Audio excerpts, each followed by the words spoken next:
Bien, entonces hoy es viernes 9 de abril del año 2021. Y tenemos entonces los siguientes objetivos para la clase del día de hoy. Hoy vamos a hablar entonces de los ejercicios de tarea que dejamos para usar en el simulador de la máquina de von Neumann como práctica para ejercitar el reconocimiento de los componentes funcionales de un microprocesador. Recordemos que habíamos dicho que en todo procesador, en todo microprocesador, que es el componente central de un computador digital, cuyo nombre técnico es la unidad central de procesos, o CPU, nombre que por extensión se lo hemos dado coloquialmente al cajón donde están todos los componentes del computador. Pero realmente la CPU es la unidad central de procesos, es el microprocesador, el chip principal que muchas personas lo denominan el cerebro del computador, aunque realmente no es estrictamente hablando algo que se parezca a un cerebro en todo el sentido del término, porque el cerebro es una cosa muchísimo más compleja, dado que el cerebro aprende, mientras que un microprocesador lo más sofisticado que puede hacer es obedecer una instrucción que le den siempre y cuando esa instrucción esté correctamente escrita, pero no puede aprender como tal porque no es una entidad biológica, no tiene inteligencia. Pero bueno, yendo a lo concreto, un microprocesador entonces tiene varias partes por dentro y la máquina, el simulador de la máquina de von Neumann lo que pretende es esquematizar de una manera más o menos amable y simple, sencilla, los principales componentes que uno debe al menos saber que existen. Una unidad para hacer operaciones aritméticas, un registro de instrucción en donde se carga la instrucción que se va a ejecutar, un contador de programa que es un registro dentro del microprocesador, un lugar donde siempre está guardado el número correspondiente a la siguiente dirección de memoria o a la dirección de memoria donde está la siguiente instrucción que se debe ejecutar. Y bueno, hay celdas de memoria, o sea, tiene registros para almacenar información, variables, etcétera, y celdas de memoria en donde se carga, donde se almacena el programa que se va a ejecutar. Veo que ¿quién me está levantando la mano? Martín, adelante. Bueno, profe, buenos días. Profe, es que la cosa es que yo ahora estoy revisando el documento que puse, ¿cierto? Con las 3 capturas de pantalla de Ajá. la tarea esta, y me estoy dando cuenta que en el último, en el ejercicio ese de las operaciones, que dependiendo del valor que tomara Ah, Z, me di cuenta que no salió como si hubiese ejecutado el programa. Ya. Entonces, le quería preguntar que si de pronto de alguna manera yo no se podía sustentarle o algo, o sea, vas para a que... perder el año, vas a perder el año. No, mijo, tranquilo, no se preocupe. Yo reviso y cualquier cosa, cualquier duda que yo tenga sobre cualquiera de las tareas, yo contacto al interesado y le pregunto lo que me haga falta. Bueno, muchas ¿Ok? gracias. Bien, a ti. Ya puedes bajar la mano. Bueno, entonces teníamos unos ejercicios. ¿Dónde está esos? Tengo por acá. Ok, unos ejercicios de tarea que eran los siguientes. Vamos a correr esto aquí. Un primer ejercicio, que creo que es el que acabas de mencionar. Escriba un programa que tome dos números X y Y, dos números cualquiera, y calcule el resultado de la operación que le indique un tercer número. O sea que tenemos que dar tres números, tenemos que ingresar tres números a las variables de la máquina para poder trabajar. El número X, el número Y y el número Z que indica cuál es la operación que debe realizarse entre X y Y. Si Z vale 0, el programa debe calcular la suma de X más Y. Y tiene que guardarla en alguna parte, obviamente, porque este lenguaje de programación que estamos usando con este simulador no incluye instrucciones de entrada y salida, es decir, no tiene instrucciones para leer datos desde el teclado Entonces uno tiene que poner los datos en las variables del simulador, donde en la variable X, en la variable Y, en la variable Z.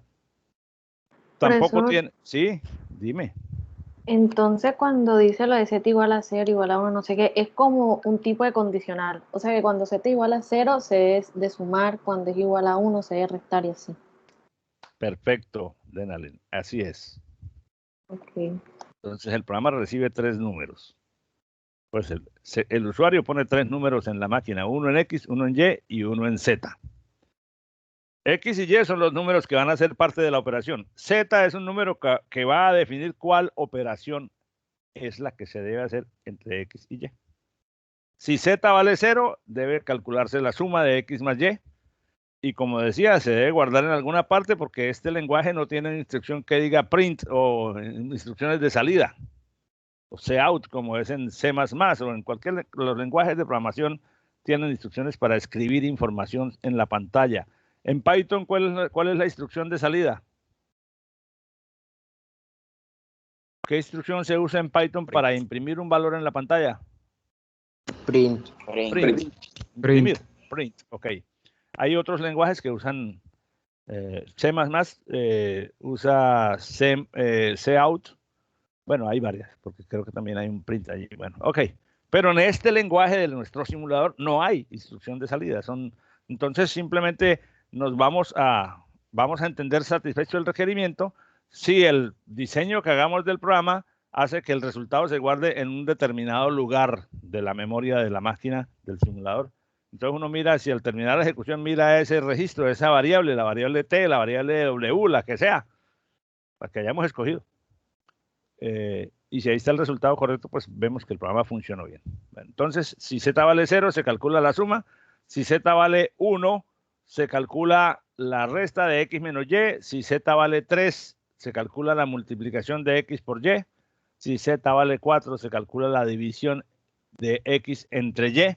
Pero ahí hay que hacer algo que no está dicho explícitamente en el enunciado, pero que es necesario que como ingenieros lo tengamos siempre muy presente, que es que antes de hacer una división, cualquiera que sea la división, y de ahí en adelante, de ahora en adelante, cada vez que en un programa tú vayas a hacer la división de una variable dividida entre otra, previamente tienes que verificar que la que vas a usar como divisor no sea nula, porque si divides X entre Y sin verificar previamente si Y vale 0 y se diera ese caso de que en ese momento Y vale 0, el programa se revienta porque ningún computador puede hacer, ni ningún ser humano puede hacer la división de una cantidad entre 0, porque esa es una operación que está indefinida. ¿De acuerdo? Bueno, y en cualquier otro caso, el programa no debe hacer nada. Es decir, si Z vale si el valor de Z es cualquier número que no sea ni 0, ni 1, ni 3, ni 4, pues el programa no calcula ninguna operación. ¿Ok? ¿Está claro el ejercicio? Entonces, ¿o hay alguna pregunta? Si está claro, procedamos a... les voy a mostrar la solución que yo hice. Como esa es la lógica que yo apliqué, como esa es mi lógica, es muy posible que la solución que cualquiera de ustedes haya hecho sea parte parcial o totalmente de la que yo acabo de hacer. Hay distintas maneras de hacerlo, hay distintas formas de ordenar las ideas para construir un algoritmo, como ustedes ya bien lo deben haber ido aprendiendo a lo largo de las semanas del semestre que han transcurrido en el curso de fundamentos. Entonces, quiero dejar muy explícito que esta solución que yo voy a mostrar no es la verdad absoluta ni la verdad revelada, es simplemente mi solución. ¿Cómo se sabe si la solución que usted hizo está correcta? Pues probándola. Si usted la prueba varias veces y en todas, o sea, si usted hace un número de pruebas, no varias veces, es algo que voy a aprovechar para decir una cosa que más adelante ustedes van a tener que enfrentar. Cuando usted hace un programa, para estar seguro de que su programa está correctamente bien hecho, tiene que hacer un número, tiene que aplicarle un número de casos de prueba suficiente para estar seguro de que probó todos los casos posibles. Porque si yo hago el programa y yo le meto un número de X, un número de Y y digo Z vale 0 y el programa arrojó la suma y ya el programa está bien para ese caso. Pero tengo que probar, es mi obligación como programador, probar que funcione igualmente bien para el caso de resta, que funcione igualmente bien para el caso de multiplicación, que funcione igualmente bien para el caso de la división. O sea, uno tiene que hacer, en este caso, habría que hacer como mínimo 5 pruebas, 4 o 5 pruebas, una para cada uno de los 4 casos. Bueno, y el cuarto de los casos, el de la división, hay que probar cómo funciona el programa cuando el divisor es un número distinto a 0 y cómo funciona el programa cuando yo le doy como divisor un número que es 0.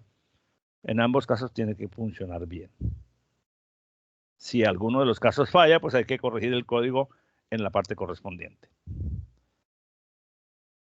Bueno, ahora veamos cómo formulé yo la solución.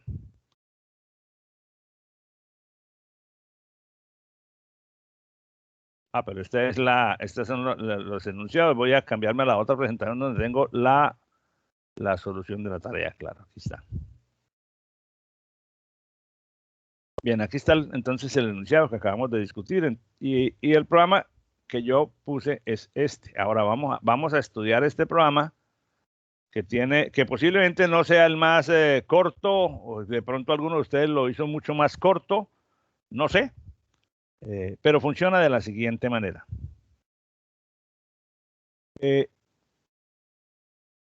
Como ya sabemos, de acuerdo al enunciado, tengo que tener un número, o sea, antes de correr el simulador, yo guardo el número X en la variable X y el número Y en la variable Y. Y el número Z en la variable Z para poder tener datos almacenados en la memoria con los cuales el programa pueda operar. Habiendo hecho eso, se supone, o sea, es algo que tengo que hacer antes de correr el programa para que el programa pueda encontrar en la memoria los datos que necesita. Esa no es una situación de todos los lenguajes de programación. Esa es una condición de este simulador porque, repito, no hay ninguna instrucción que durante el tiempo en que el programa se está ejecutando, o sea, que no hay ninguna instrucción que me permita ingresar datos a la memoria en tiempo de ejecución del programa. Tengo que ingresar los datos antes de correr el programa y ver los resultados en la memoria después de que el programa terminó de correr o verlos a medida que le está corriendo. Pero no hay instrucción de input ni instrucción de print. No hay instrucción de entrada ni instrucción de salida. Bueno, entonces, suponiendo que X, Y y Z ya tienen los valores que el usuario introdujo, lo primero que hace este programa... ¿por qué esto? Es que yo estoy... Lo primero que hace este programa es cargar en el acumulador el valor de Z. Si en ese momento, la segunda instrucción dice, si el acumulador vale 0, salte a la instrucción 10. ¿En qué casos va a saltar? ¿En qué casos va a valer el acumulador? ¿Va a valer 0? Pues en el caso en que el número almacenado en Z sea 0, porque lo que hace la primera instrucción es cargar en el acumulador, copiar en el acumulador el mismo valor que está guardado en la variable Z. Entonces, esta instrucción 1 dice, si el acumulador es 0, salta a la línea 10. ¿Para qué? Porque dice, si el acumulador es 0, salta a la línea 10. La línea 10 dice, hace este conjunto de instrucciones que va desde la 10 hasta la 13. Y dice, entonces, cargue el valor de X en el acumulador. O sea, copie en el acumulador el valor que hay en la variable X. Súmele al acumulador un valor igual al que hay en la variable Y. Entonces, en ese momento el acumulador queda valiendo lo que resulte de sumar el valor que tenía X más el valor que tenía Y. Y guarde el resultado, copie el valor del acumulador en la variable W. Y después de haber hecho eso, hace la instrucción de parada, pare. O sea que esas 4 instrucciones, cargar en el acumulador un valor igual al de X, agregarle al acumulador un valor igual al de Y almacenar el valor que en ese momento quede en el acumulador en la variable W, lo que hace es sumar X más Y guardar el resultado en W. Entonces, por eso, dice, bueno, al principio, volvamos otra vez aquí al principio. yo cargo en el acumulador el valor de Z para poder saber qué, o para estudiarlo con el fin de saber cuál es la operación que se debe hacer. Si vale 0, salto a la instrucción 10, en donde se hace la suma y el programa llega a la instrucción 13 después de hacer la suma y termina la ejecución, y ahí paró. Pero resulta que aquí en la instrucción 1 puede suceder que al cargar Z, el valor del acumulador no valga 0, o sea, porque Z no vale 0, Z puede valer cualquier otra cosa. Entonces, empiezo a probar qué valor, si Z tiene uno de los valores que me interesa, que son el 1, el 3 y el 4. ¿Por qué el 1, el 3 y el 4? Porque aquí lo decía que si vale 1, hace la resta, si hace 3, va a hacer la multiplicación, si hace 4, la división. Si hace 0, hace la suma, ya hicimos esa parte. Entonces, cargamos, vuelvo a repetir, cargamos el acumulador con el valor de Z. Si el acumulador vale 0, salta a la instrucción 10 y hace la suma y termina. Si no, porque puede que no sea así, entonces ahí en Z, en el acumulador está el valor de Z. Entonces, ¿qué hago ahora? Le resto el número 1. Cuando yo digo restar y pongo una cantidad con el símbolo numeral, resto es esa cantidad, no la posición 1, sino el número 1. Le resto 1 al valor del acumulador. Con el fin de saber de qué. Si yo a lo que está en el acumulador le resto 1 y después miro si es un 0, es porque lo que había antes de la resta era 1, entonces Z valdría 1. Entonces, por eso dice aquí, réstele 1 al acumulador y pregunte si en ese momento el acumulador quedó valiendo 0, es porque lo que había era un 1, y entonces salta de la posición 14 y en la posición 14 ejecuta las instrucciones de cargar X, restarle Y y guardar el resultado en W, o sea, la resta de X menos Y, que está dada por estas 4 instrucciones. Cargue X en el acumulador, réstele el valor de Y el resultado que queda en el acumulador, almacénelo en la variable W y pare. Entonces, fíjense que con esa pequeña, con ese pequeño análisis de restarle 1 al valor del acumulador, yo determiné si lo que había en el acumulador era un 1. Porque al restarle un 1, si el acumulador queda valiendo 0, entonces salte hasta acá. Entonces, cuando yo estoy escribiendo el programa, yo no sé cuál es el número al que tengo que saltar. Yo tengo que poner ahí alguna seña y seguir escribiendo el programa. Y cuando ya yo determine a qué parte es a la que tengo que saltar, entonces sí pongo aquí el 14. Pero cuando lo hice por primera vez, yo no sabía que aquí iba a poner un 14. Entonces yo escribo en un papel, cuando estoy escribiendo en un papel, le digo, salte a la posición donde inicia la resta. O sea, pongo una seña. Luego ya cuando llegue más adelante a escribir esa parte del programa, entonces ya yo sé cuál es la dirección que le corresponde. Bueno, es posible que al restarle un 1 al acumulador no valiera 0, o sea, que el valor de Z no fuera un 1. Entonces, vuelvo a cargar el valor de Z nuevamente en el acumulador, porque como aquí le había restado una unidad, lo alteré. Entonces, vuelvo a cargar cuánto vale el valor de Z en el acumulador. Ahora pruebo si el valor del acumulador, o sea, si el valor de Z valía 3. ¿Cómo lo pruebo? Le resto 3 y pregunto si el acumulador quedó en 0. Y si es así, salta a la posición 18. Y en la posición 18 tenemos la secuencia de instrucciones que está aquí en más grandecito, cargar el valor de X en el acumulador, multiplicar lo que hay en el acumulador, es decir, el valor de X, por el valor de Y el resultado queda en el acumulador nuevamente, y entonces ahora guarde lo que hay en el acumulador en la variable W. Lo que significa en pocas palabras que en W queda, en ese caso, cuando se hace este salto, entonces al final de esa secuencia, en W queda la multiplicación de X por Y. Y el programa para. Así como había parado aquí y como había parado aquí, aquí vuelve a parar. O sea, quiere decir que el programa ejecuta esta parte, o esta parte, o esta parte, pero no varias de ellas. O sea, una cualquiera de esas 3 partes.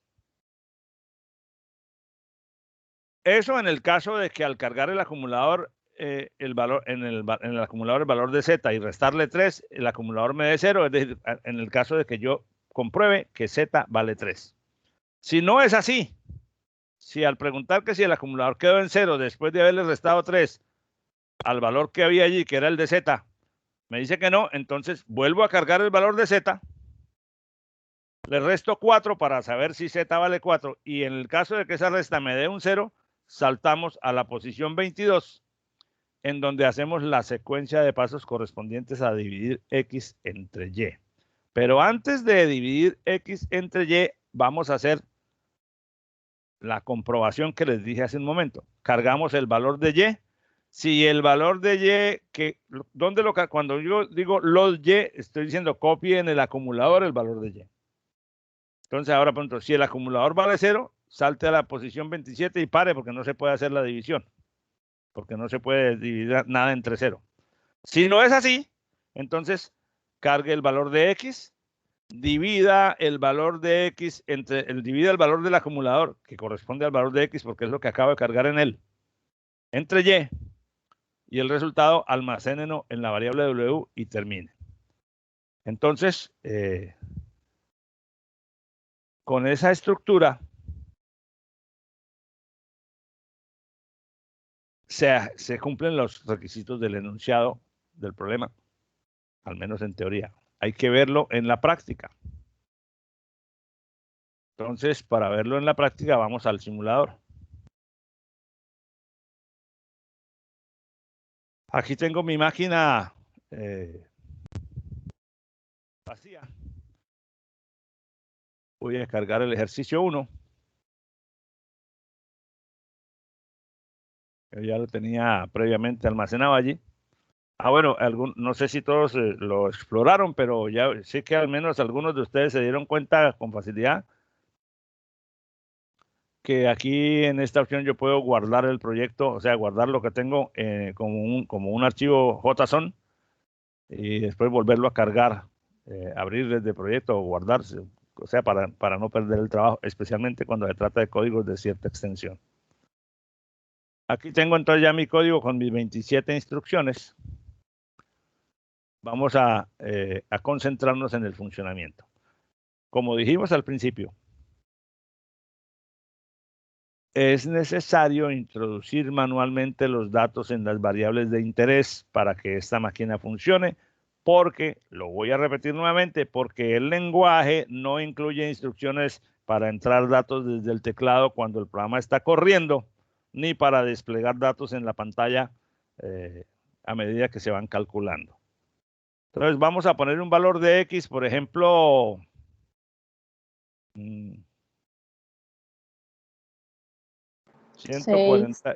147, por decir algo.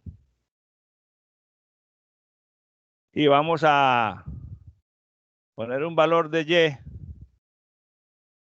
Y. 40. Ok, perfecto, 40. Bien, entonces con esos dos valores de Y podemos hacer las operaciones, pero tengo que indicar en Z el número de la operación. Recordemos que, volvamos acá un momento, que si Z vale 0, el programa debe sumar. Si Z vale 1, el programa debe restar. Si Z vale 3, el programa debe multiplicar. Y si Z vale 4, el programa debe dividir, siempre que la división sea posible. Entonces yo debo poner en Z un valor que, si coincide con cualquiera de estos 4, el programa va a hacer una operación. Pero si yo pongo en Z el valor, por ejemplo, 8,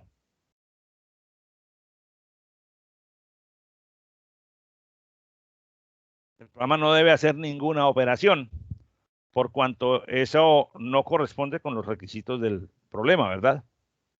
Entonces, si yo lo corro así, pues voy a poner esto, el computador de programa en 0. Recuerden que siempre se arranca en 0 para que empiece por la primera instrucción. Voy a poner esto a que corra rápido para no ver los pasos intermedios, aunque ustedes después pueden, si van a analizar el problema paso a paso, pues le ponen a esto un tiempo de ejecución con más retardo para poder ver en detalle qué es lo que sucede en cada una de estas cosas y en qué orden se ejecutan las tareas. Yo lo voy a poner aquí con ejecución muy rápida. Entonces él va a hacer rápidamente los cálculos y me va a terminar rápidamente. Entonces, ¿qué esperamos nosotros? Que el resultado de la operación, según lo que hemos dicho,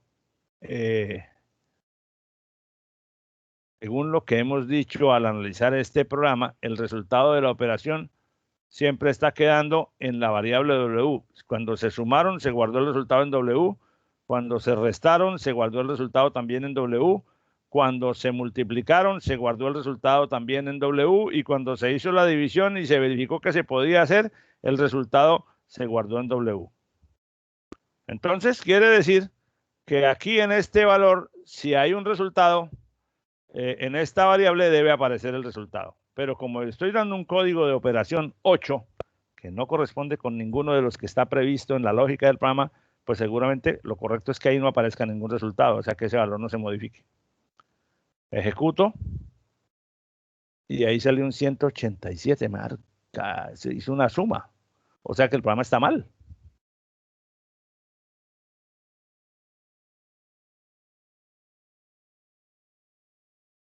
Efectivamente, el programa está mal porque sumó cuando el código de operación era un 8. ¿Qué pasaría? ¿Qué nos haría falta? Estoy sorprendido. Me quedó mal. Analicemos el Profe, programa. Dígame. yo creo que una instrucción NOP, el problema fue pues cuando estaba desarrollando mi código, meterla, porque es bastante difícil. Entonces a mí también me quedó, o sea, hace lo mismo que le hace el de usted, el ¿Cómo mío. así? ¿Cómo así? ¿Cómo así? O sea, yo en mi cabeza, en la idea, pensé que con una instrucción no. El problema fue meterlo, o sea, no hallé la manera de cómo hacerlo, ¿sí me entiende? Y me quedó, o sea, no exactamente igual al de usted, pero hace lo mismo que el de usted. Ajá, ajá. Ok. Entonces, fíjense lo que ocurre. Esto que acaba de ocurrir es un error grave en el diseño que yo hice. ¿Y por qué sucede? Bueno, en mi diseño pasa viendo el desastre que acabo de hacer. Profe, Señor. yo considero que después de la línea 9 debería colocar un JMP a un HLT, ya que después de la línea 9 significa de que si no hay saltos, significa de que el Z es mayor que 4, mayor que 3, mayor que 2, mayor que 1 y así. Bueno, me has agarrado la explicación. Esa es la conclusión a la que yo quería a la que necesitábamos llegar. Profesor. Sí, dígame. Ya lo explico nuevamente. O sea, lo que acabas de decir lo explico a continuación. Dime, por favor. Tienes la palabra. Bueno, pero también en esa línea, porque también pensé la misma solución, pero un poquito distinta. No podríamos utilizar ahí el comando NOP. O sea, no se podría utilizar ahí para que no Lo se que genere. pasa es que el comando NOP, lo que pasa es, lo único que hace es que llega a esa línea, no hace nada y pasa a la siguiente. Entonces se colocaría un HTL en esa parte. Podría ser. Exactamente. Entonces, para claridad de todo, voy a retomar la explicación. Se carga el valor de Z en el acumulador. No hay ningún problema. Recuerden que en este caso yo le di un valor que no corresponde a ninguno de los 4 que esperaríamos. Si es un 0, salte a la posición 10. No es un 0. Réstele 1. Si después de restarle 1 quedó un 0, salte a la posición 14. Tampoco. Entonces ahora cargo nuevamente el valor de Z. Vuelve y carga el 8 que yo metí. Le resta 3. Si quedó un 0, salte a la posición 18, pero no quedó un 0 porque como es 8, el restar de 3 queda valiendo 5. Vuelvo a cargar el valor de Z, vuelve a cargar el 8. Le resta un 4 y si es 0, salta a la posición 22. No va a saltar porque al restarle un 4 al número 8, no va a quedar un 0.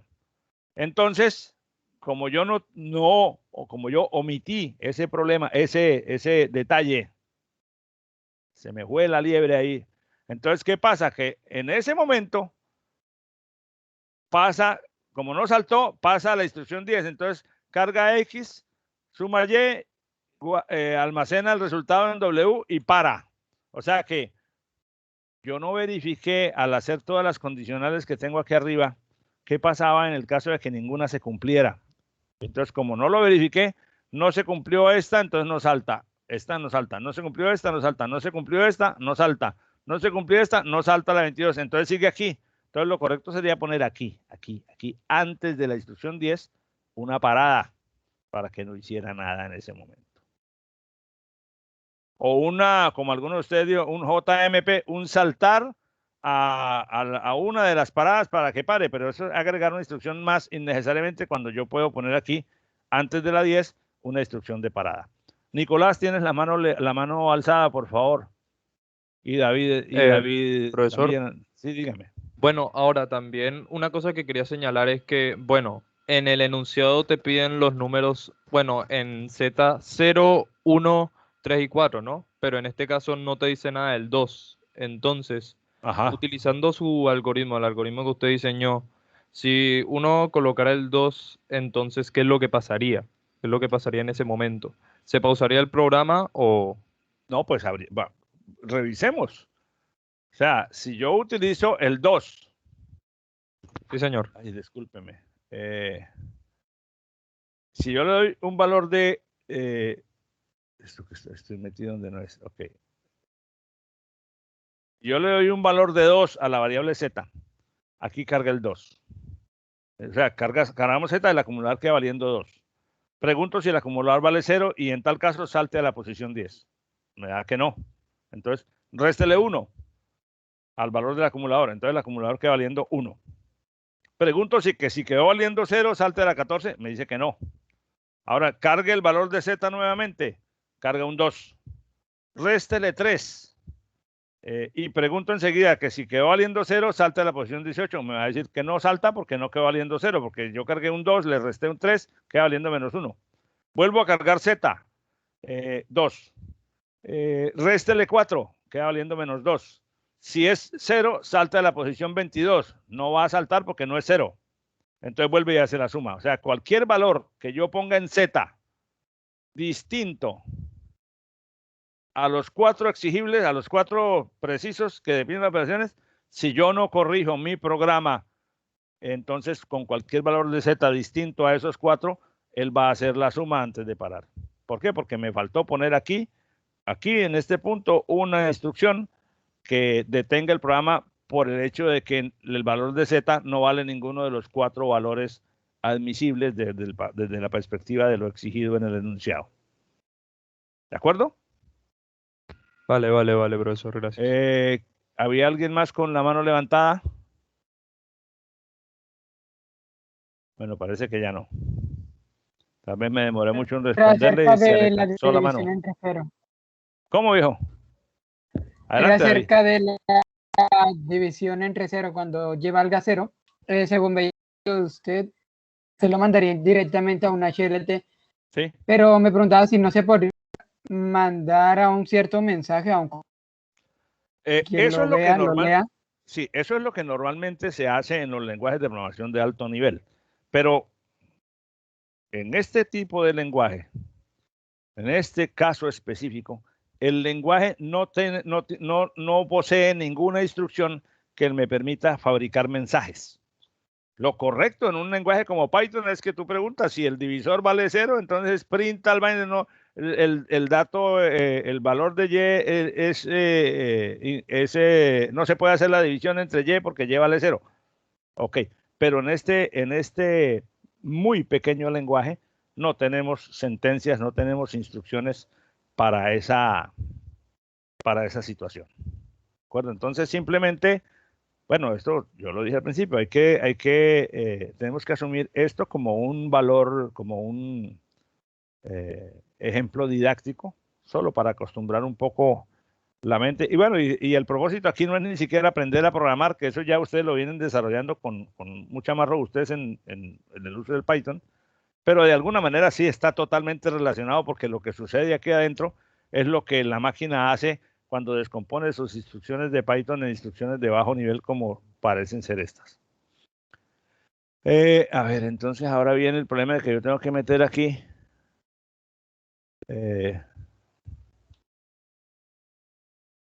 instrucción. Voy a poner aquí un HLT.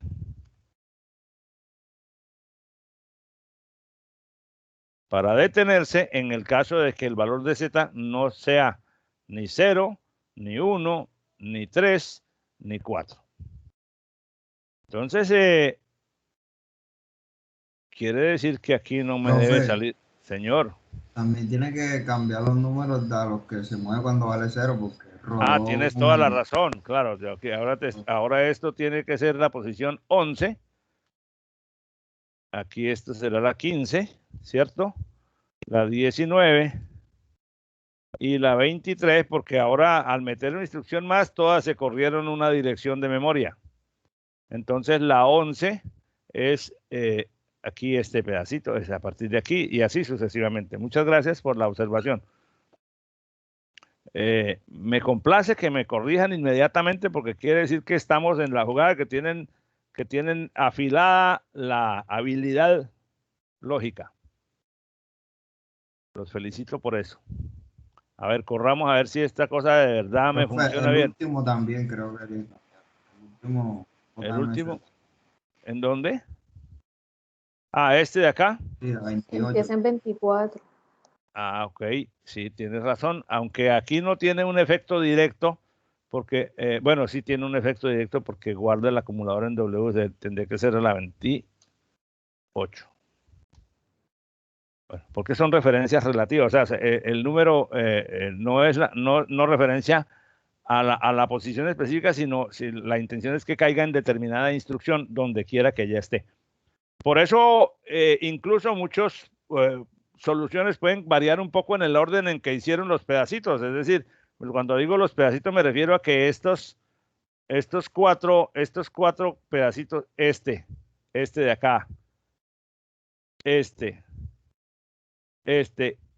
y este se pueden poner dentro del código en diferente orden y uno hace los JMZ a la dirección de memoria donde esté su segmento de programa y allá se corre lo correspondiente.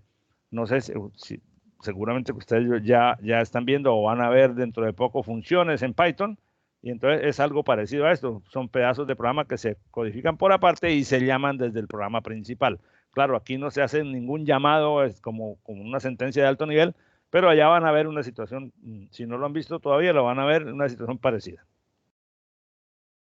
Bueno, entonces, hecha la corrección, entonces ahora sí vamos a poner, digamos, cualquiera de los códigos de operación admisibles que son, repetimos, son el 1, perdón, el 0, el 1, el 3 y el 4. Si pongo código 0, entonces en W se hace la suma. Voy a borrar el resultado. Voy a poner ahora el código 1. Reinicio el contador de programa y pruebo. Entonces se hace la resta. Queda en W el resultado de la resta. Hagamos una prueba siguiente con el 3. Quitamos el resultado de W.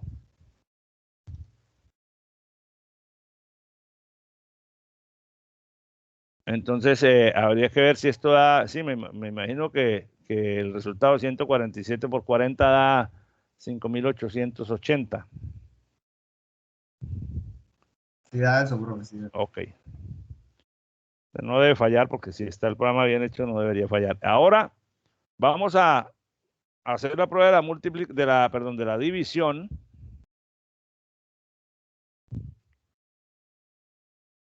Y vamos a hacer dos pruebas de división. Una como esta, 147 sobre 40.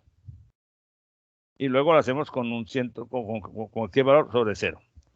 Entonces, arrancamos desde la posición 0, corremos.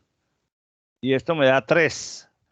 Esta es otra desventaja, o no una desventaja, esta es otra característica que hay que tener en cuenta con este simulador, que los resultados siempre se manejan con cifras enteras. Es decir, que los resultados fraccionarios, la fracción no se toma en cuenta. Obedece simplemente al propósito didáctico del simulador. El simulador representa de una manera simplificada, disminuida, la manera como opera un computador. Esto no debería dar exactamente, matemáticamente, 147 entre 40, 3 y pico, 3 punto algo, pero aquí solamente se toman los enteros, entonces da 3. Porque 40 cabe 3 veces y no alcanza a caber 4 veces en 140. Ok, está bien, ¿cierto? El resultado está correcto. Ahora probemos qué ocurre si yo pongo como divisor un 0. ¿Qué va a suceder según la lógica del programa? Que no se calcula ningún resultado. Porque si el divisor, ya dijimos por aquí en la parte inferior de la línea, en este caso ya ahora que en la línea 23 y 24, que cargamos el valor de Y en el acumulador, y si es 0 salta a la línea 28 que termina la ejecución. O sea que debe fácilmente, él lo que hace es saltar en algún momento a la línea 23 y de ahí salta a la 28, o sea, rápidamente termina la ejecución sin hacer operaciones. Es lo que debe hacer. Y efectivamente, llegó rápidamente al final del código sin producir ningún resultado. Bueno, y ese es el primer ejercicio de la tarea, desde la lógica que yo puse. Obviamente, el defecto que tenía aquí originalmente me hace o me sirve de base para que reflexionemos muy bien que no siempre un razonamiento sobre lo que está explícito es suficiente. Hay que mirar siempre otras ramificaciones. Siempre hay que ver eventuales posibilidades y por eso siempre hay que hacer todas las pruebas posibles. Si yo hago solo probando con el 0, con el 1, con el 3 y con el 4, él seguramente que me había funcionado perfectamente bien. Entonces, si yo omito probar un valor distinto a los que el requerimiento exige, pruebo los casos correctos, pero dejo sin probar un caso que puede suceder, porque cuando tú haces un programa, normalmente uno hace los programas para que otras personas los utilicen, y el programa tiene que estar protegido contra los errores o las equivocaciones del usuario. Hay una frase que usamos los programadores en algún momento, y es que hay que hacer el programa a prueba de tontos. Porque siempre al usuario del programa, que es uno, cualquiera de nosotros, una persona como nosotros, con las mismas capacidades, siempre se le presenta la posibilidad de cometer una equivocación o de introducir datos equivocados o datos que no corresponderían, y el programa debe al máximo posible estar protegido contra esas entradas absurdas, erróneas o inconsistentes. Bueno. Segundo ejercicio. Y se nos va a ir todo el tiempo en esto, pero bueno, no importa. El segundo ejercicio habla de la sucesión de Fibonacci. La sucesión de Fibonacci. ¿Alguno de ustedes había oído hablar antes de la sucesión de Fibonacci? Yo sí, bro. ¿En qué contexto? ¿Puedes ampliarnos un poco? Nada, viendo por ahí videos de YouTube. Pero ¿qué? ¿Refiriéndose a qué? Cubos de Rubik, bro. David, adelante. Vi que alzaste la mano, David Andrés. La sucesión de Fibonacci consiste en, principalmente se tomar los números iniciales que serían el 1 y el 0, y se comienzan a sumar, por ejemplo, 0 a 1. El resultado se va a sumar con el número anterior y así sucesivamente se va a tener un resultado, por ejemplo, 0 y 1 da 1. Ese resultado se sumaría con el número 1 en su caso. Ok, eso es, digamos, esa es la definición y es más o menos lo que está en el enunciado, pero es que yo me refería a lo siguiente, bueno, quería ver si habían leído o escuchado algo distinto. Samuel, ¿quieres hablar? Profe, yo cuando nos mandaron a hacer un trabajo de matemáticas básicas en el primer corte, había una parte en la que nos tocó investigar sobre el número áureo. Ajá. Y este tiene relación con la secuencia de Fibonacci, ya que, por ejemplo, si uno divide un número, por ejemplo, de la secuencia de Fibonacci entre la anterior, este se parece cada vez más al número de oro o al número áureo. ¿Y qué es ese número áureo? ¿Tú sabes? Este es como que tiene una proporción divina, por así decirlo. O sea, lo consideraron así en la historia de las matemáticas, ya que creo que es cuando uno lo eleva al cuadrado, este tiene como que las mismas proporciones que la mitad de ese número. Creo que es así, no sabría explicarlo muy bien. Ok, no, perfecto. Lo que pasa es lo siguiente, a lo largo del tiempo, gastémosle 2 minutos a esa conversación.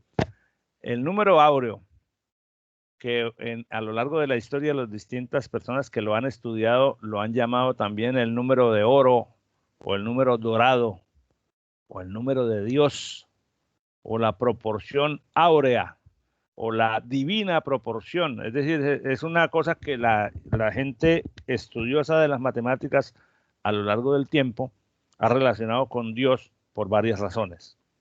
Porque ese es un número que, visto como número, es 1,618,033 y una cantidad de números, o sea, es un número irracional, o sea, quiere decir que sus cifras decimales no son finitas. Entonces, si es una proporción entre dos valores, si yo tengo un valor A y un valor B, la suma, la longitud total de A más B, puede dar cualquier valor, pero si la proporción entre A y B es de 1,618, más o menos, se estima que A y B que esa proporción entre esos dos valores se conoce como la proporción áurea. Eso, ¿por qué se relaciona con el número? O sea, ¿por qué le dicen el número de Dios y ese tipo de cosas? Porque está presente en muchas cosas de la naturaleza, del universo.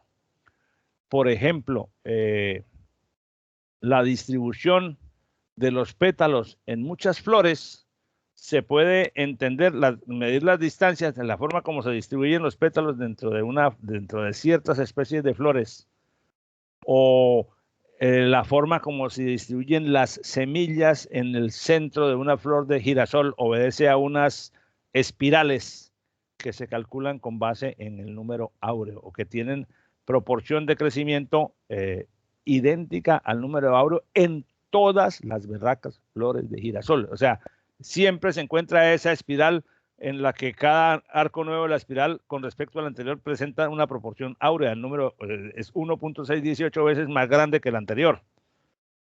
Las curvas de las conchas de un caracol, de esas caracolas que tienen forma espiral, las curvas también crecen en proporción áurea cada espira con respecto a la anterior.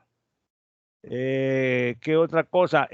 Si uno en ciertos estudios de crecimiento de población, si una primera pareja de conejitos empiezan a parir hijos, suponiendo que no se entremezclan todos con todos, una primera pareja produce un hijo, luego esos dos conejos, la población empieza a crecer generación tras generación.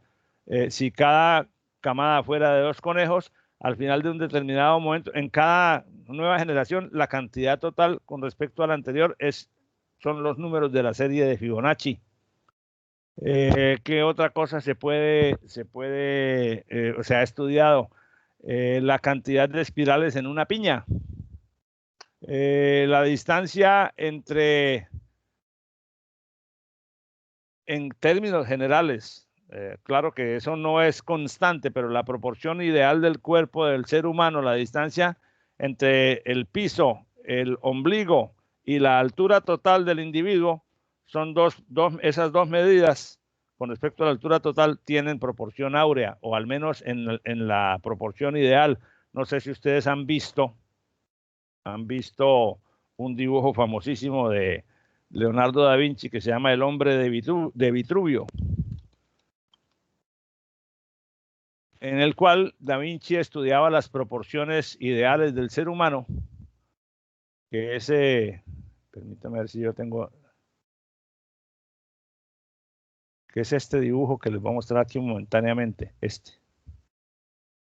Entonces, esta distancia hasta aquí, hasta el ombligo, esta distancia desde aquí hasta el ombligo y esta distancia, esas dos tienen una proporción con respecto a la altura total, la proporción entre esas dos en una estatura ideal, que es la que él usó después, para la que después usó Miguel Ángel después, sí, más o menos en la época, para esculpir el David, es proporción áurea.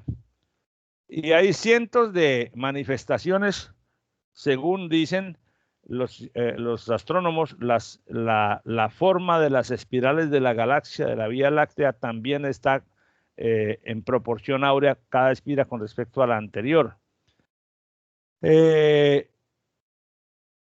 La relación en muchas cosas, en las alcachofas, en las ramas de los árboles, en muchas especies, en distintas expresiones de la naturaleza, los científicos, los naturalistas han podido encontrar, estudiando geométricamente las formas, que la proporción áurea es la que se acomoda o la que cuando el espécimen tiene más cercanía con la proporción áurea, es el más bello, es el más perfecto. Ese es todo el cuento, esa es toda la razón por la cual la sucesión de Fibonacci ha resultado muy interesante a lo largo de la historia para estudiar distintos fenómenos. Además, tiene aplicación científica por la misma razón. Entonces, es una sucesión que arranca de dos números 0 y 1 y es una sucesión infinita, es decir, que nunca termina, porque siempre es posible encontrar un nuevo número sumando los dos inmediatamente anteriores. Entonces, si yo sumo 0 y 1 me da 1. 1 y 1 me da 2. 1 y 2 me da 3. 2 y 3 me da 5. 3 y 5 me da 8. 5 y 8 me da 13. 8 y 13 me da 21. Y así sucesivamente.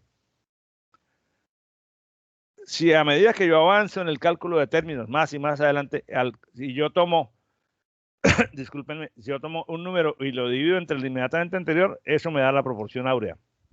Mientras más términos calcule yo hacia el futuro, hacia el infinito, los números van a ser más grandes y la proporción entre un número y el inmediatamente anterior, entre un término de la serie y el término inmediatamente anterior, va a ser más exacta, tiene más precisión, más cifras decimales, alrededor del 1.618. Obviamente aquí entre este y este me da 1, entre 2 y 1 me da 2 sobre 1 me da 2, 3 entre 2 me da 1,5, 5 entre 3 me da un poquito más de 1,5, y así sucesivamente la proporción se va aproximando cada vez más al número áureo. Bueno, todo eso es, digamos, el por qué la serie de Fibonacci o la sucesión de Fibonacci resulta de interés. Aquí nos interesa es para ejercitar el simulador de la máquina de von Neumann para hacer un programa que tome los dos valores iniciales x igual a 0, y igual a 1 y almacene sucesivamente en W cada uno de los términos de la sucesión que sea menores que 100. Bueno, este es un programa simplemente de práctica que no tiene en realidad una utilidad específica, pero hay que tener en cuenta que entonces los números que el programa debe producir son el 1, el 2, el 3, el 5, el 8, el 13, el 21, el 34, el 55. El siguiente es el... ¿Cuánto es el siguiente? 89. Y si yo calculara uno posterior, ya ese no lo tendría que imprimir el programa porque el 89 es el límite, ¿verdad? Porque se trata de los que sean menores que 100. Y el siguiente al 89 me daría 144, si no estoy mal. Porque sería 89 más 5, y ya se pasaría de 100, que es la condición límite para mi enunciado. ¿De acuerdo? Bien. Entonces, yo formulé este programa. Aquí está escrito en minúscula, pues simplemente para mostrar que se puede, que el tipo de que usar letras minúsculas o mayúsculas es transparente para esta máquina. ¿Por qué lo menciono? Porque hay algunos ambientes de programación, algunos lenguajes o algunos entornos en donde eso no es transparente, en donde una letra A minúscula puede ser interpretada como una variable y la A mayúscula como una variable diferente. En la mayoría de los casos es transparente, pero puede haber situaciones o entornos o ambientes de programación en donde ese aspecto no lo sea. Solo para hacer ese comentario. Entonces, ¿qué tenemos aquí? Tenemos un programa en el cual se carga en el acumulador el valor que esté guardado en X. Ah, bueno, ¿qué hay en X? Bueno, habíamos dicho que en X hay un 0 y que yo tengo que poner en X un 0 y en Y un 1 que son los dos términos semilla de la serie, porque esos no los puedo construir sumando los dos anteriores, porque ninguno de los dos tiene dos anteriores. Entonces, la semilla de la serie, o sea, la serie arranca en el primer término, que es el 1, construido como la suma de los dos términos semilla, que son 0 y 1. El siguiente término ya puede construirse sumando el que acabo de calcular más el último de la semilla, y de ahí en adelante los dos anteriores dan el siguiente. Bueno, entonces nuestro programa dice, guardamos en el acumulador, cargamos en el acumulador. Perdona, esto no es STO, es aquí falta una instrucción, creo. Porque estamos guardando lo del acumulador en X y deberíamos tener, hay un error serio ahí de escritura de mi parte, porque aquí lo que debe aparecer primero es cargar en el acumulador un 0 y guardarlo en X. La máquina. Hagamos el ejercicio 2. Aquí sí está correcto. Cargamos el número 0 en el acumulador y lo guardamos en X. Cargamos el número 1 en el acumulador y lo guardamos en Y. Aunque estas 4 instrucciones, yo podría simplemente poner aquí el 0 manualmente, el 0 y el 1, y me evito estas 4 instrucciones, poniendo manualmente el 0 y el 1 en X y en Y. Pero lamentablemente aquí hay un pequeño error porque falta una línea del código. Bueno, entonces, ese programa, ¿qué hace uno? Entonces ya yo tengo aquí, vamos a analizar esto. Entonces, guardamos el 0 en X, guardamos el 1 en Y. A partir de la línea 4, concentrémonos aquí ahora a partir de la línea 4. ¿Qué hacemos en la línea 4? Se carga en el acumulador el valor que haya en X. En este momento lo que es un 0. Le sumamos el valor de Y al acumulador. Entonces quedamos en X la suma, en el acumulador está la suma de lo que había en X más lo que hay en Y. O sea, ese es el primer, digamos, el primer término y lo guardo en Z. Entonces, ¿qué tengo? Tengo las dos semillas en X y la primera suma en Z. Ahora, cargo el valor de Y. Le agrego el de Z y guardo en W. Entonces, ¿qué tengo en W? El siguiente término. Después de hacer eso, entonces yo tengo en X una semilla, en Y la otra, en Z el primer término y en W el segundo. Entonces ahora lo que hago es, yo tengo, ya la primera semilla no me sirve, yo tengo que pasar la segunda semilla a X, el primer término a Y y el segundo término a Z para hacer la misma cuenta. Entonces hacemos lo siguiente. Cargo el valor de Y en el acumulador, lo almaceno en X. Cargo el valor de Z en el acumulador y lo almaceno en Y. Y cargo el valor del acumulador, cargo en el acumulador el valor de W, que es el último término. ¿Aquí qué hago? Si ese es el último término que he calculado, que es lo que acabo de cargar en el acumulador, le resto 89. Si me da 0, pare. Y si no, pregunte.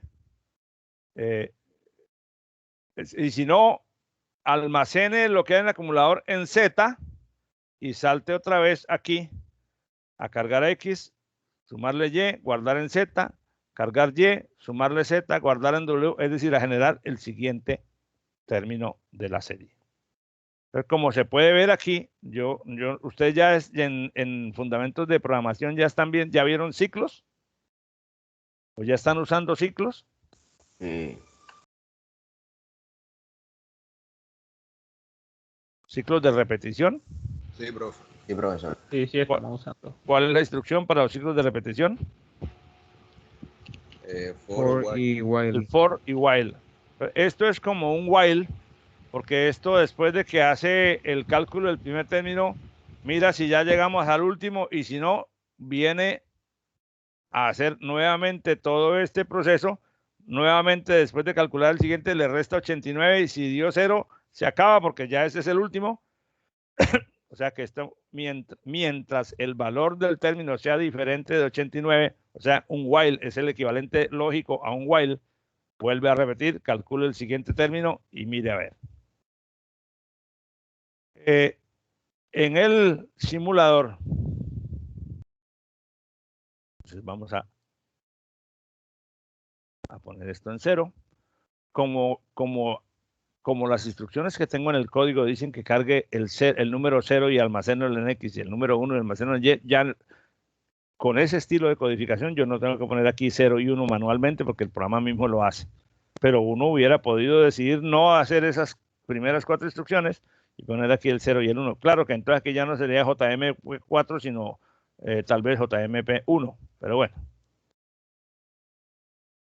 Vamos a correr. Vamos a poner nuestra atención en lo que se va a estar guardando en la variable W, que se supone que es cada uno de los términos de la sucesión. Le pongo un poquitico de retraso para que no sea tan rápido y poder ver cómo cambian.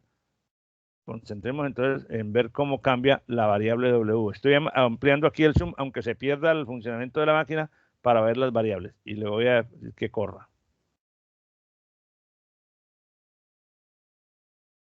Perdón, vamos a quitarle un poquito de velocidad, a darle un poquito más de velocidad porque está como muy lento. Entonces vamos a poner esto otra vez en 0. Y vamos a correr.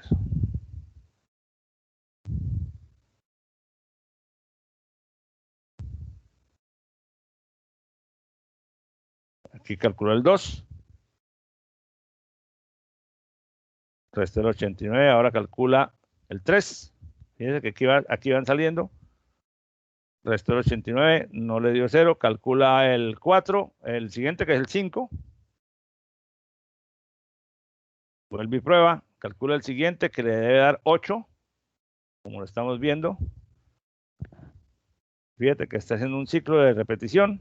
Calcula el 13.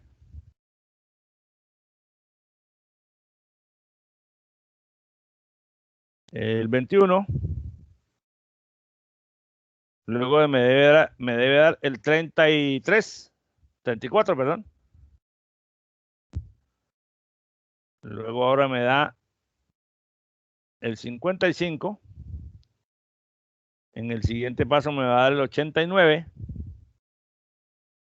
Y al restarle 89, en la comprobación, le dio 0 y entonces para.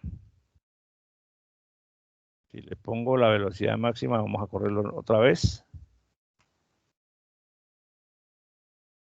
Entonces vemos 2, 3, 5, 8, 13, 21, 34, 55, 89 y paró. Lo que muestra que el programa está corriendo correctamente bien. En este caso, como no hay datos de entrada que se puedan modificar, solamente una prueba basta porque todas las ejecuciones serían idénticas. Pero si a mí me dijeran que yo necesitaría, que me pidieran calcule los términos de la serie de Fibonacci que sean menores que 1000, entonces ya tendría un problema. ¿Por qué?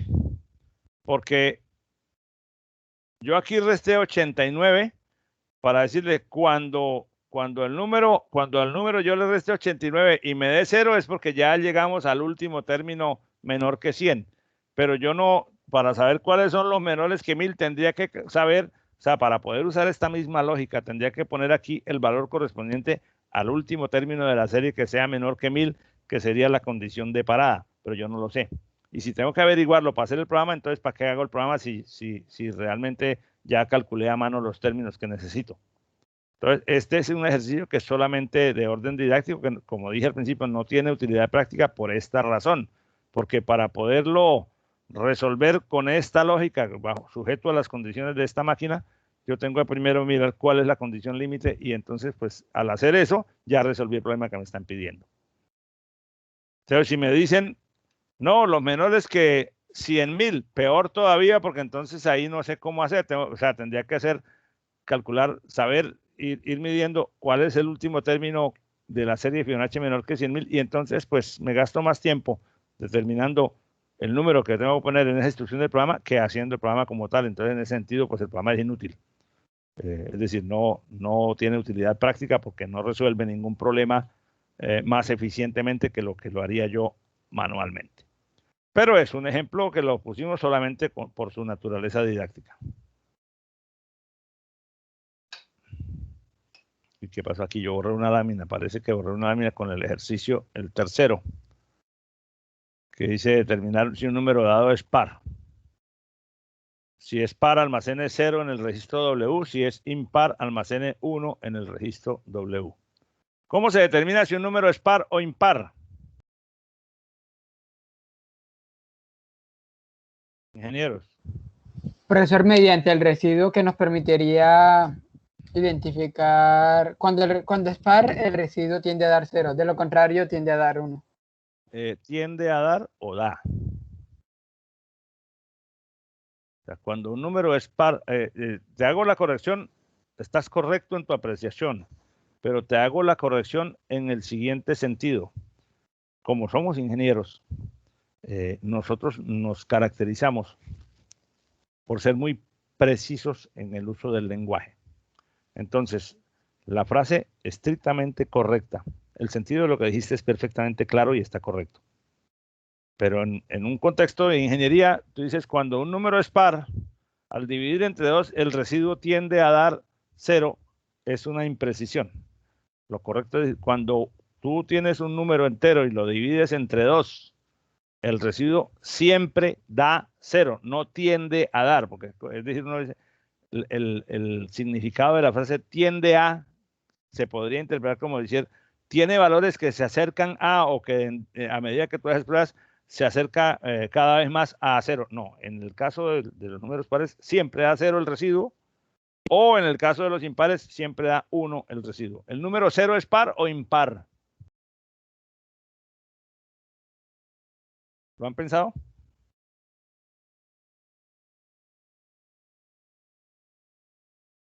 Es una pregunta tonta, pero hay una serie de discusiones en los grupos de ingeniería y en las redes, en internet, que la gente dice que el 0 no es ni par ni impar porque el 0 es la referencia. Dígame.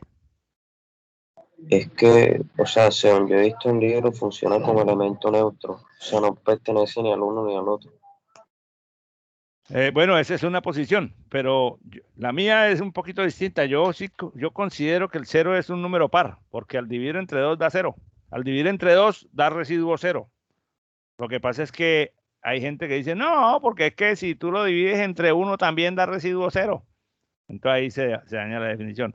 Muchas veces la gente, o sea, esto que dije ahorita es solamente como por plantear la discusión. Realmente esa es la posición más aceptada o más frecuente. No lo catalogamos ni como lo uno ni como lo otro, pues porque no cumple las dos definiciones. O sea, un número impar quiere decir que al dividirlo entre 2 da como residuo un 1. Pero el 0 al dividirlo entre 2, bueno, sí, el 0 da como residuo 0. Bueno, solo una pregunta ahí como para enredar la pita, bueno, para complicar la discusión.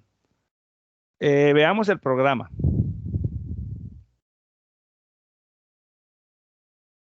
Yo como que borré accidentalmente la lámina donde tenía el programa en la presentación, pero bueno, yo tengo el programa en el simulador.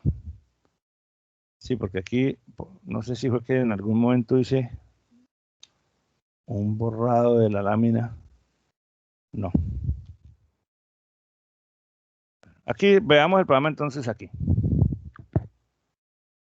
Cargamos el valor de X. Quiere decir que el número que voy a probar, recordemos que el enunciado nos dice que determine si un número dado es par. Y si es par, ponga un 0 en W. Y si el número dado es impar, ponga un 1 en W. Entonces, cargamos el valor de X en el acumulador. Esto significa que previamente yo tengo que haber introducido el número que quiero probar en la variable X. Ya sabemos que se introducen, que en esos casos se tiene que introducir el valor porque no hay forma de introducirlo desde el teclado. Seguidamente, después de tener el valor de X guardado en el acumulador, entonces divido el acumulador entre el número 2. Por eso aquí está numeral 2, porque es decir, divida el contenido del acumulador entre 2 y obviamente el resultado queda guardado en el acumulador. Seguidamente, tomo el valor que haya en el acumulador y lo guardo en Z, una variable distinta. Entonces, ¿qué quedó en Z? Lo que había resultado de dividir X entre 2. Pero ese valor todavía está en el acumulador, porque el hecho de que yo diga almacene el acumulador en Z, no borra el acumulador, simplemente copia el valor en la variable Z, pero el acumulador permanece con el valor que tenía. Ahora le digo, multiplique ese valor que está en el acumulador por 2. ¿Qué había en el acumulador? El resultado de dividir X entre 2. Ahora lo vuelvo a multiplicar por 2. Si el número original era par, al dividir entre 2, lo que quedó en el acumulador es exactamente la mitad del número original. Si el número original era impar, lo que quedó en el acumulador es la parte entera de la división, porque ya habíamos dicho antes, ya sabemos que aquí no se guardan cifras decimales. Entonces, si era 3, al dividir entre 2, me dio 1. Si el número era 8, al dividir entre 2, me dio 4. Ahora, cuando yo multiplico por 2 lo que había en el acumulador, si el resultado es igual al número original, es porque en la división no se perdieron decimales, lo que quiere decir que el número es par. Pero si al multiplicar el resultado de la primera división por 2, lo que resulta no es igual al número original, es porque en la primera división se perdieron decimales y entonces quiere decir que el número es impar. Por esa razón aquí dice, multiplique por 2 y réstele el valor de X. Si al restar el valor de X da 0, es porque el resultado de esta multiplicación es igual al valor de X, lo que quiere decir que en la primera división no se ha perdido ninguna parte de las cifras y entonces el número X es un número par. Saltamos a la posición 9, en donde guarda un 0 en la variable W. ¿Por qué guarda un 0 en la variable W? Porque dijimos que si X par, almacene 0 en el registro W, y si X es impar, almacene 1 en el registro W. Ahora bien,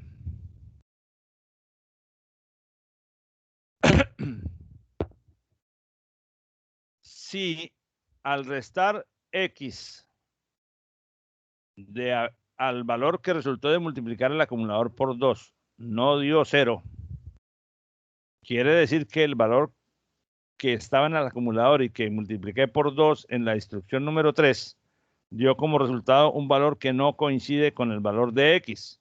Eso indica que el valor del acumulador es menor que la mitad de X, porque al dividir X entre 2, lo que quedó allí fue la parte entera de división. Eso, en pocas palabras, significa que X es un número impar. Y entonces, en ese caso, guarda un 1 en la variable W, como está aquí en la instrucción 6 y 7, y luego salta, o termina, pues salta a la instrucción de terminación. Porque el enunciado decía, si X es impar, guarde un 1 en el registro W. Corremos entonces. Pero hay que poner entonces un valor para la variable X. Vamos a poner un valor par. 148. Y corremos el programa.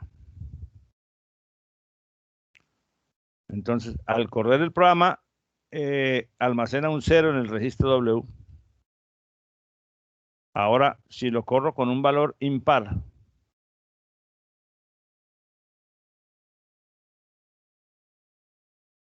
todo esto en 0 para que se vean los cambios.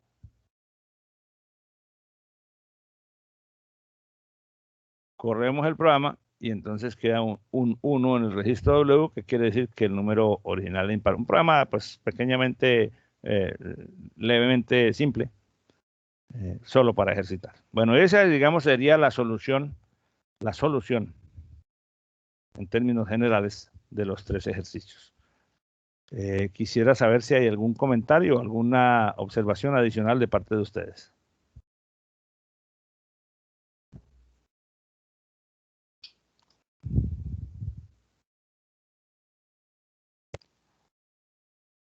Ninguno. Bueno, bien, ok. Entonces, dale, Mario Andrés, tienes la palabra. Profe, esto es más que todo una opinión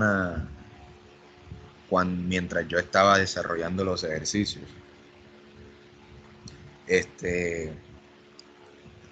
Debo admitirlo, fue un ejercicio mental bastante exigente porque solamente operaba directamente con la máquina y no existían funciones así que facilitaran el trabajo tanto como lo hacen ahora.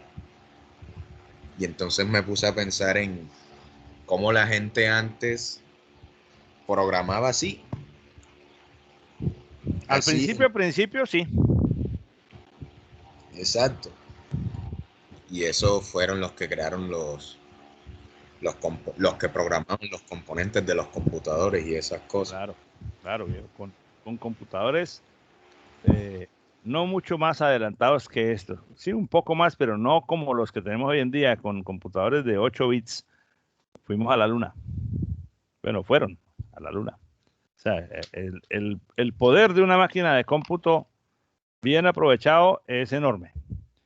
Sí, sin duda alguna, hoy en día tenemos lenguajes y herramientas muchísimo más poderosas que nos hacen ver que cosas como estas son como cosas de museo y cómo se hacía entonces. Claro, entonces las expectativas de cálculo o las expectativas de cómputo de resultados para obtener de una computadora no eran como las que tenemos hoy en día. Se esperaban menos cosas. Se calculaban cantidades, operaciones aritméticas. No teníamos o no se pensaba en tener entornos gráficos, ni mucho menos imágenes en colores, ni animación, ni ese tipo de cosas que hoy en día son tan triviales que uno las tiene en su teléfono celular. No sabemos qué venga más adelante. O sea que sorprenderse siempre de las cosas es una constante para nosotros. En nuestra disciplina, la ingeniería de sistemas, comparada con otras carreras, es una disciplina que apenas está en pañales. ¿Por qué lo digo?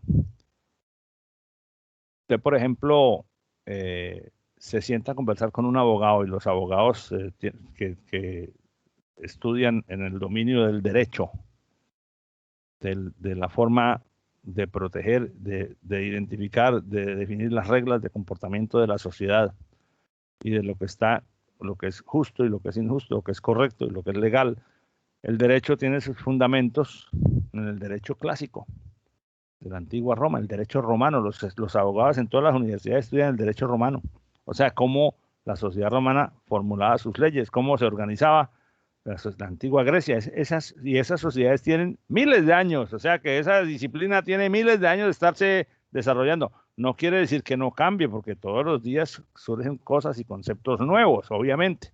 Un abogado de hace 50, 60, 70 años estaba formado para el contexto de esa época y no tenía que enfrentar dilemas judiciales o jurídicos sobre, por ejemplo, los derechos de autor que tienen que manejar hoy en día los abogados por la aparición de los medios electrónicos, de las redes de comunicaciones, del Internet, donde uno puede estar usando un contenido que en otro país es legal, pero en este no. Pero como yo estoy en este país, me pueden decir que estoy haciendo una ilegalidad porque estoy usando cierto tipo de contenido explícito, qué sé yo, de cualquier tipo de terrorista, pero en otro, el sitio donde ese contenido está almacenado no es este país y entonces allá se permite publicar ese tipo de cosas. En fin, hay una serie de cosas.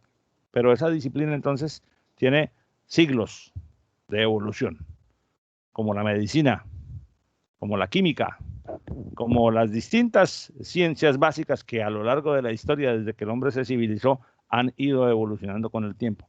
La nuestra no llega a tener 100 años. La nuestra es una disciplina que va como por 70 años apenas. Entonces, comparar el estado evolutivo de una disciplina como la nuestra, al menos en términos de tiempo, implica que nuestra carrera está naciendo, o sea, que estamos en, bueno, y además nos correspondió vivir en una época donde el volumen de conocimiento se incrementa cada vez más velozmente. Hace no sé cuántas décadas o siglos se decía que cada 100 años el conocimiento disponible en las manos del ser humano se duplicaba cada 100 años, luego fue cada 50, luego fue cada 20. Hoy en día como que se duplica cada año, o de pronto menos. El volumen de información disponible crece al doble cada cierto número de semanas. Por lo tanto, la evolución de todas las disciplinas es cada vez más veloz, pero la nuestra se afecta o se ha visto tan impactada por esa evolución que con mucha frecuencia nos encontramos con cosas absolutamente nuevas. Por lo tanto, siempre estamos aprendiendo.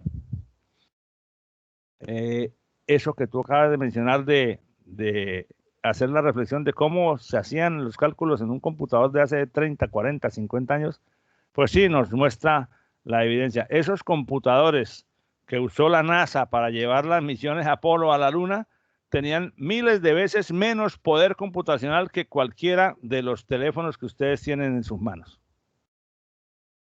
Cualquiera de los teléfonos smart que ustedes tienen, por modesto que sea, tiene un procesador y una capacidad de velocidad de trabajo miles de veces superior a la de aquellos computadores. Pero era el momento histórico en que correspondía vivir. Bueno, entonces tenemos que empezar a ver otras cosas. Permítame a ver si yo tengo algo por aquí para introducir el siguiente tema, porque no podemos...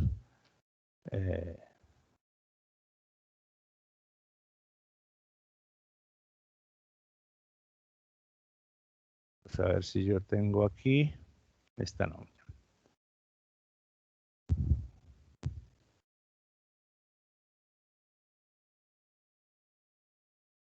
Una de los aspectos que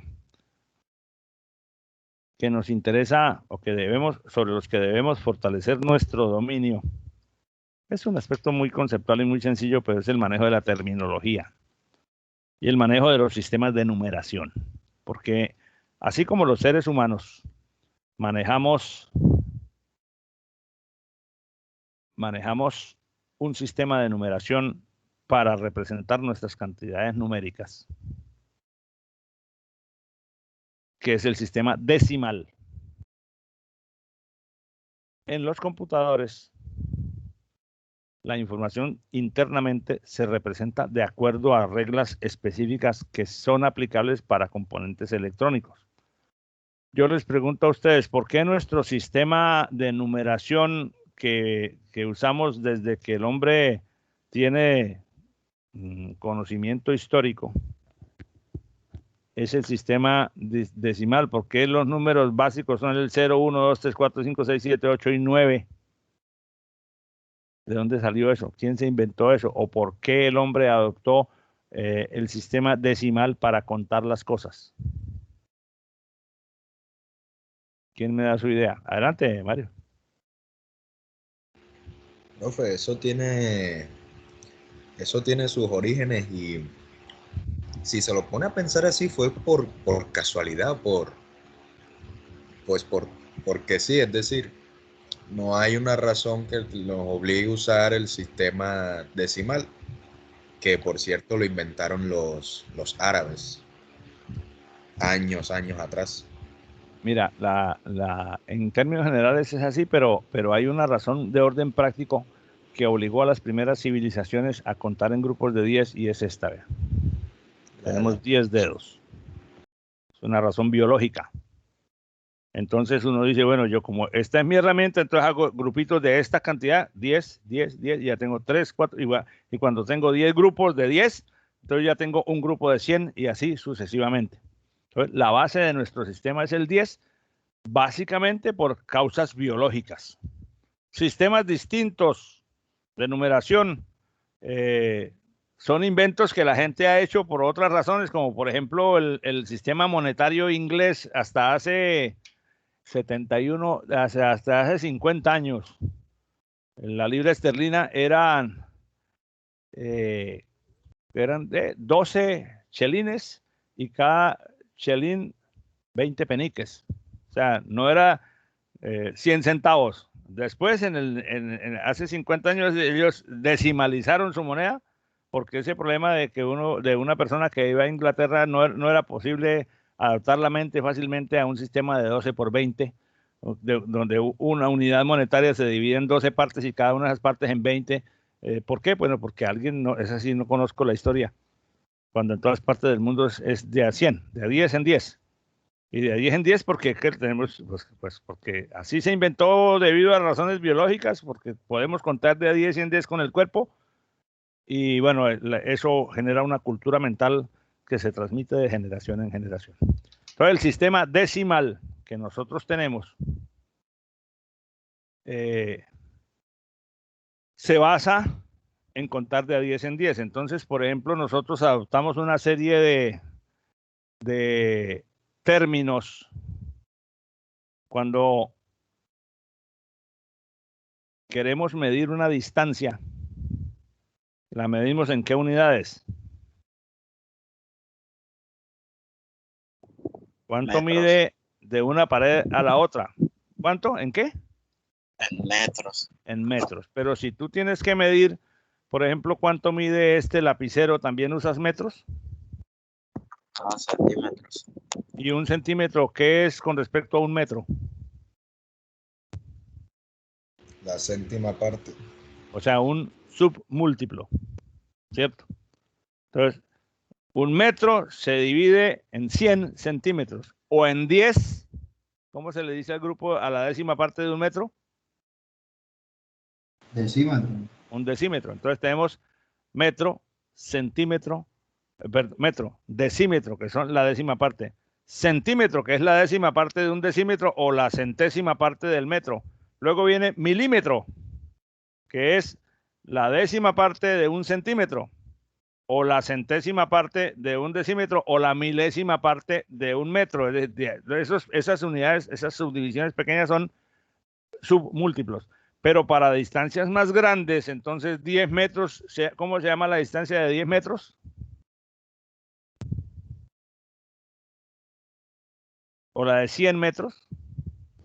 Decámetro y hectómetro. ¿Y la de 1000? Kilómetro. Ok. Y así sucesivamente. Entonces, esos múltiplos y submúltiplos los usamos en el sistema decimal para distintos propósitos, para calcular, para referirnos a medidas más pequeñas o a medidas más grandes. Usamos distintas abreviaturas en las ingenierías. Por ejemplo, usamos la abreviatura Hertz para referirnos a la frecuencia con que una entidad trabaja, el número de ciclos que hace por segundo.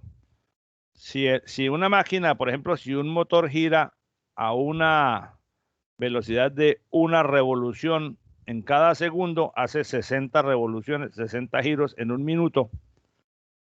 Eso quiere decir que ese motor trabaja a 1 Hertz. Es decir, que la frecuencia de giro es de 1 Hertz porque hace un ciclo por segundo.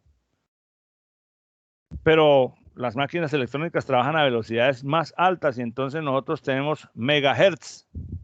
Un megahertz, un kilohertz, que son las frecuencias de radio, o los megahertz, son frecuencias de 1000, en el caso del kilo, 1000 hertz, en el caso del megahertz son 1000 kilos, o sea, 1.000.000 de hertz, y así sucesivamente. Los procesadores, hoy en día, los microprocesadores tienen un reloj que marca el tiempo, o sea, que divide cada segundo de tiempo en partecitas más pequeñas. En la medida en que sea capaz de hacer más divisiones, quiere decir que la frecuencia del procesador es más alta.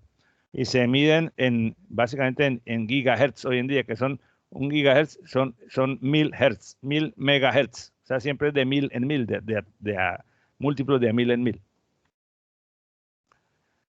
Por su parte, internamente el computador almacena la información en la memoria, pero esa se mide en otro tipo de unidades de medida, que son los bits y los bytes. Un bit, escrito como B-I-T, y que normalmente se escribe con letra minúscula, bit, así. Es un dígito binario en el sistema interno de representación de datos de una máquina, no se usa el sistema decimal, porque los componentes son electrónicos y las posiciones de memoria contienen o un 1 o un 0, es decir, el 1 realmente no son números 1 y 0, sino o está energizada o está sin energizar. Y entonces, como una posición de memoria solamente puede tener dos estados, se ha asociado desde el principio a que esos dos estados se asocian con el 0 y con el 1, el 0 sin energía, el 1 con energía, y con esa energizando en determinado orden las posiciones de memoria, se puede entender que hay información representada. La forma de representar la información entonces es mediante dígitos binarios llamados bits, que suelen agruparse en grupos de A8, porque con cada 8 bits se puede representar una letra, es decir, o un carácter. Es decir, que si yo tengo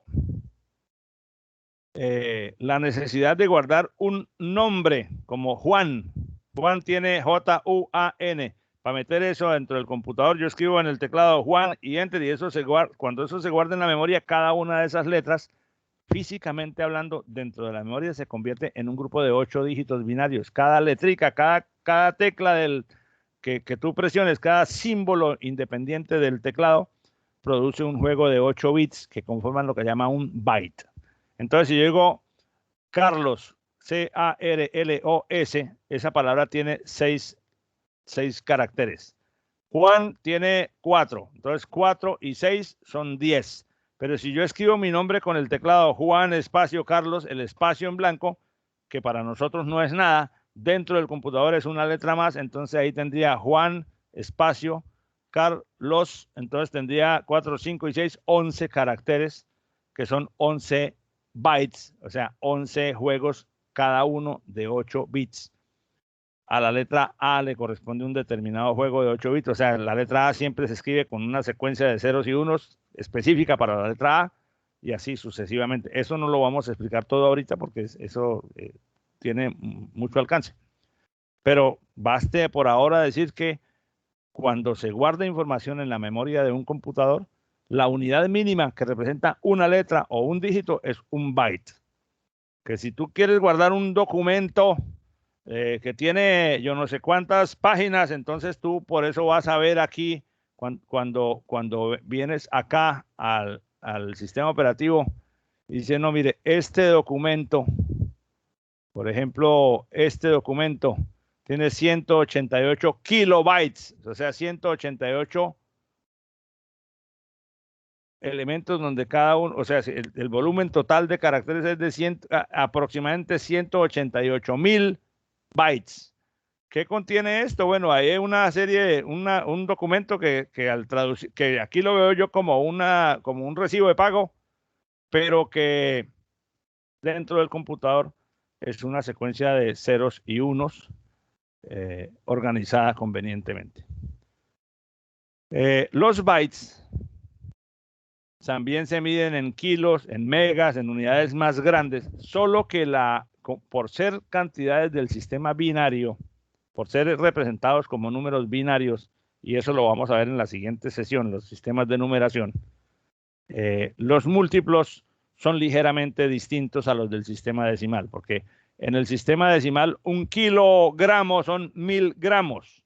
En el sistema binario 1 kilobyte no son exactamente 1000 bytes, son exactamente 1024, porque es lo que resulta de multiplicar 2 veces el número 2 elevado a la potencia 10.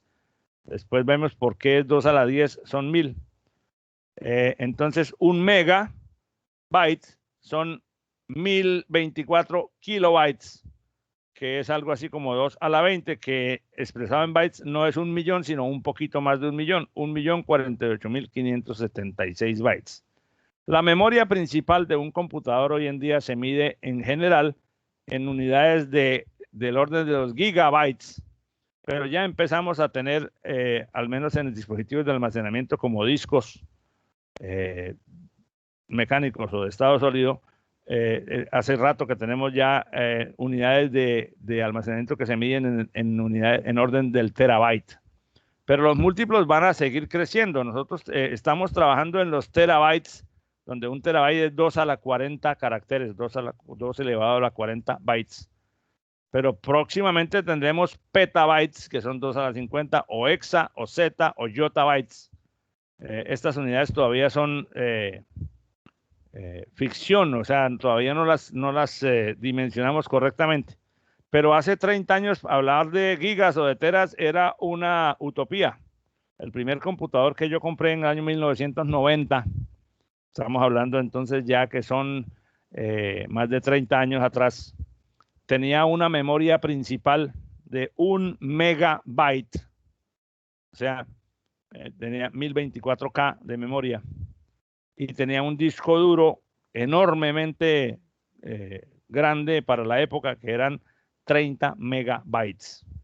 Es decir, que es posible que al mirar mis documentos, algunos de los documentos que hay acá, por ejemplo, a ver si yo tengo por aquí, como este, que es un video de una clase que tiene 680 megas, ese archivo no se podía, no ocuparía algo así como 20 computadores de esos. El disco de 20 computadores de esos. Por eso la evolución es tan enorme. Entonces, para la siguiente sesión, que no lo vamos a empezar ahora, les voy a pedir que voy a ingresar aquí una lámina para escribir unas cosas que yo necesito que ustedes lean, investiguen antes de llegar a la siguiente sesión.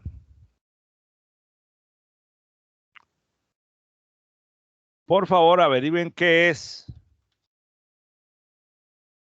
código ASCII. Ustedes ya deben saber eso, pero sí, léanlo un poquito, ¿cierto? ¿Cuáles? Las reglas de operaciones aritméticas en los sistemas de numeración binario, octal y hexadecimal. Perdón, hexa. Esto que acabo de escribir aquí no es tarea. Es una petición que yo les hago para que lean lo correspondiente a esto, con el fin de que vengan más o menos documentados. Esto lo vamos a explicar todo en la siguiente sesión o sesiones, pero en la medida en que ustedes hayan leído un poco y se hayan documentado, seguramente que nos va a ir mejor que solamente llegando con cero conocimiento. ¿De acuerdo?